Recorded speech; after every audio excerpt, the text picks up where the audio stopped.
বিনা সুদে লাখ টাকা ঋণের প্রলোভন দেখানোর মূল হোতা আটক।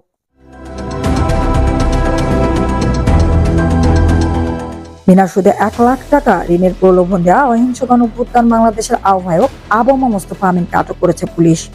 সোমবার সন্ধ্যায় তাকে আটক করা হয়। বিদেশে পাচার করা অর্থ দেশে ফিরিয়ে জনপ্রতি 1 লাখ টাকা ঋণ দেওয়া হবে, এজন্য শাহবাগে বিশাল সমাবেশে জড়ো হতে হবে এমন কথা বলে রাজধানী শাহবাগে লক্ষাধিক মানুষের সমাবেশের চেষ্টা করে পরিস্থিতি অস্থিতিশীল করার অভিযোগ উঠেছে অহিংস গণঅভ্যুত্থান বাংলাদেশ নামের একটি সংগঠনের বিরুদ্ধে। এই অভিযোগে সংগঠনটির আহ্বায়ক মুস্তফা আমিনকে আটক করে পুলিশ। এসব অসহায় মানুষদের বলা হয়েছিল সোমবার সকাল 10টায় রাজধানী শাহবাগে একটি গুরুত্বপূর্ণ সভা হবে, যেখানে ঋণ সংক্রান্ত সিদ্ধান্ত নেওয়া হবে।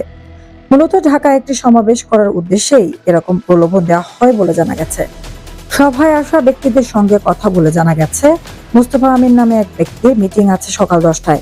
এই কথা বলে তাদের ফর্ম পূরণ করিয়ে ঢাকায় নিয়ে আসেন। মোস্তফা ফরওয়ার্ড পার্টির আহ্বায়ক বলে জানা গেছে। আরো জানা গেছে, এনজিও সংস্থার পরিচয়ে দেশের বিভিন্ন স্থানে কিছু ব্যক্তি মানুষকে বিনা সুদে ঋণ দেওয়ার আশ্বাস দেন। যারা বলেছেন ঢাকায় গেলে বিনা সুদে 1 থেকে 10 লাখ টাকা করে ঋণ দেওয়া হবে, অনেকের কাছ থেকে এজন্য 1000 টাকা করেও নিয়েছে। এই আশ্বাসের পরিপ্রেক্ষিতে তারা গাড়িতে করে ঢাকায় এসেছেন। জানা গেছে, ঢাকার বিভিন্ন বস্তি ও আশেপাশে এলাকা থেকে সমাবেশের লোক জড়ো করার উদ্দেশ্যে কয়েকদিন ধরে নানা কর্মসূচি পালন করে অহিংস গণঅভ্যুত্থান বাংলাদেশ সংগঠনের নেতারা। এছাড়াও শুক্রবার জাতীয় প্রেস ক্লাবের মাওলানা আকরম খাঁ হলে সংবাদ সম্মেলন করে সংগঠনটি। সেখানে সোমবার সমাবেশের কথা জানানো হয়। ঢাকায় আসা মানুষের কাছে অহিংস গণঅভ্যুত্থান বাংলাদেশ সংগঠনের ব্যানার, ফেস্টুন ও লিফলেট পাওয়া যায়। তাদের হাতে ফেস্টুনে লেখা ছিল, লুণ্ঠিত অর্থ উদ্ধার করব, বিনা সুদে পুঁজি নেব।